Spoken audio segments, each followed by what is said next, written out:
भारतीय सेनाओं को अगर कांग्रेस की सरकार ने नहीं रोका तो बांग्लादेश भारत का हिस्सा होता। फर्रुखाबाद में भाजपा सांसद मुकेश राजपूत का बड़ा बयान।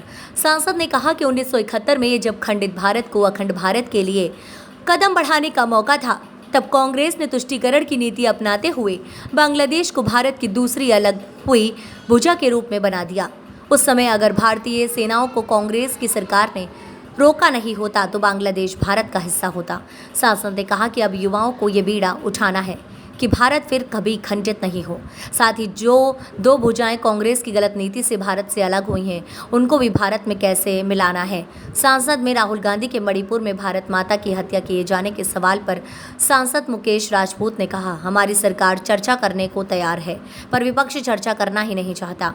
राहुल गांधी सिर्फ संसद में हंगामा कर दिखावे की राजनीति कर रहे हैं, चर्चा करने को तैयार ही नहीं है। शहर के मोहल्ला आवास विकास स्थित जिला भाजपा कार्यालय का मामला कल 14 अगस्त को भारत विभाजन के अवसर पर भाजपा आवास विकास रास्ते श्री जेपी कार्यालय तक निकाली गई मौन जुलूस।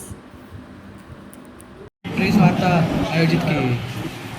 आज की प्रेस वार्ता का मुख्य उद्देश्य था कि 15 अगस्त 1947 को हम देश की आज़ादी हमें मिली, लेकिन देश की आज़ादी के लिए लोग जो शहीद हुए, हमारे देश के नौजवान, बुजुर्ग, माताएं, बहनें, बहन, बेटियां, लाखों की संख्या में लोग शहीद हुए।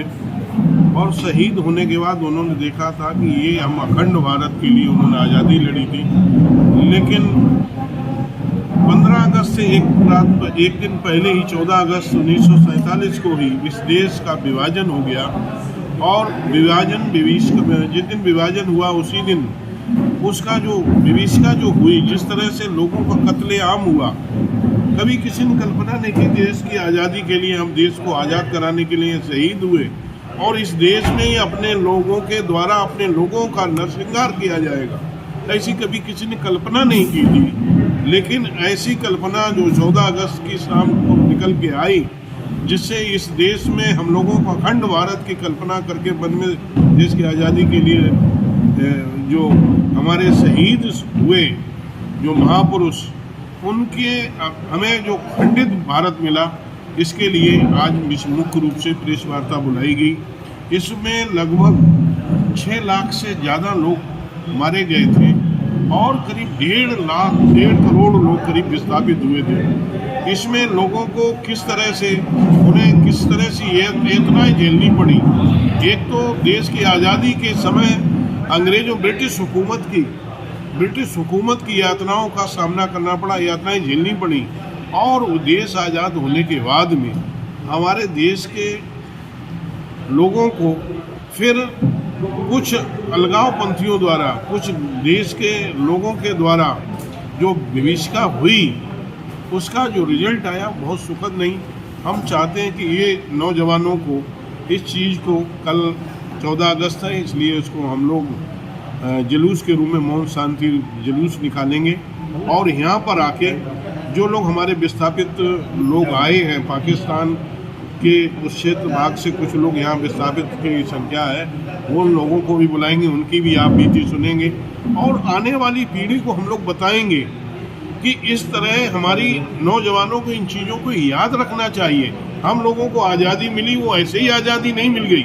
देश की आज़ादी के लिए लड़ाई लड़नी पड़ी, फिर उसके बाद में देश को आज़ादी मिली और वो भी आज़ादी खंडित आज़ादी मिली। हम ये देख रहे हैं कि हमारे हिंदुस्तान की 2 भुजाएं, एक पाकिस्तान के रूप में, एक बांग्लादेश के रूप में, 2 भुजाएं अलग कर दी गई। ये भुजाएं 2 अलग कर दी गई।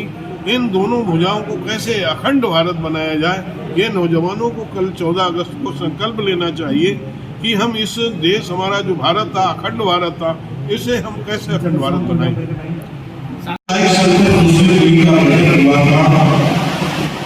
मुस्लिम लीग ने अपने जन्म से ही पृथकवादी नीति को अपनाया तथा भारत में लोकतांत्रिक संस्थाओं का विरोध किया। 1839 में मुस्लिम लीग ने देश के व्यापक दंगे करवाए। लाहौर में 1940 में मुस्लिम लीग का सम्मेलन हुआ, जिसमें उन्होंने 2 राष्ट्र के सिद्धांत का प्रतिपादन किया। मुस्लिम लीग ने साफ तौर पर एक घोषणा कर दी थी कि वे साथ साथ रहने की अपेक्षा अलग देश करते। मुस्लिम लीग के द्वारा डायरेक्ट इलेक्शन डे के तहत देश में दंगे और विवाद कराया गया और देश के हत्या लूट राज की दुराचार का दौर शुरू हो गया। अंग्रेज की खूब डालो और राजकरों की नीति कारगर साबित हुई और भारत विभाजन हो गया। अखंड हिंदुस्तान की खंडित स्वतंत्रता जब देश की दहलीज पर खड़ी थी, उसी समय पूर्वी और पश्चिम सीमाओं पर प्रचंड डर संघात चल रहा था।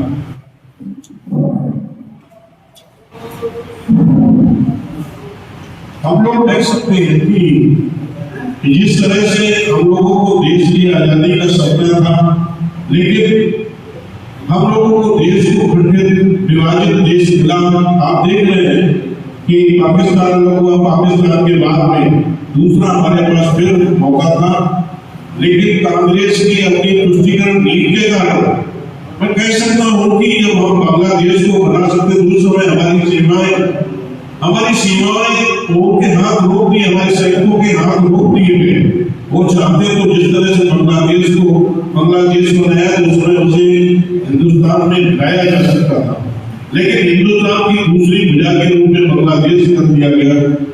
इस तरह से हिंदुस्तान तो आजाद हुआ, लेकिन हमारी जो दो भुजाएं थी वो हिंदुस्तान से हमारी भुजाएं दोनों काट दी। देश का जो बंटवारा, देश के दर्द, इस दर्द को कभी भुलाया नहीं सकता है। हमारे जो दर्द है देश में जो बंटवारे वाला, इसको हम कभी भुला नहीं सकते। 14 अगस्त भारतीय इतिहास का मैं कह सकता हूँ ये काला दिवस है। भारत के इतिहास में एक ऐसा दुर्भाग्यशाली दिन था जिससे भारत के भूगोल, समाज, संस्कृत सभी का बंटवारा हो गया। नफरत और हिंसा ने लाखों लोगों को अपने घर से विस्थापित किया और लाखों की संख्या में लोगों की जानें चली गई। अखंड भारत के आजादी के इतिहास में 14 अगस्त की तारीख आंसुओं से लेकर रक्त रंजित कर देती है और देश का विभाजन हो गया। हम लोग को भारतीयों को इस दिन को याद रखने की जरूरत है, क्योंकि हमारी लाखों बहनें और भाई इसमें विस्थापित हो गए और कई लोग नफरत के कारण अपनी जान गंवा दी, जिन्हें विभाजन का के दौरान यातना, पूर्ण व्यवहार और हिंसा का सामना करना पड़ा।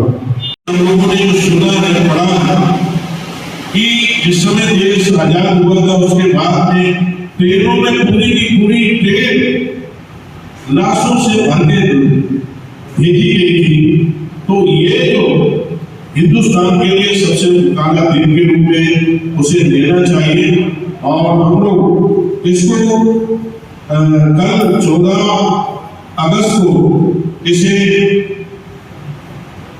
हम लोग मौन दिवस के रूप में अपने जो आवास विकास किराए से लेके पार्टी कार्यालय तक मौन दिवस के रूप में मौन यात्रा निकालेंगे और इसका विरोध प्रकट करेंगे और हमें याद रखेंगे आगे आने वाले समय में किस तरह से हिंदुस्तान का अपने नौजवानों से आग्रह करेंगे हर हाल में किसी भी सूरत में अपने देश को जो भुजाएं बनी है आगे किसी तरह से कोई विभाजन ना हो और एक दोनों भुजाओं आगे आने वाले समय में कैसे भारत को इस अखंड भारत से बनाया जाए, इसके लिए नौजवानों से कहूँगा कि इसके लिए सब लोगों को 14 अगस्त को हम लोगों को संकल्प लेना चाहिए कि देश कैसे अखंड था और कैसे अखंड बनेगा, इसका भी हम लोगों को नौजवानों को संकल्प लेना चाहिए।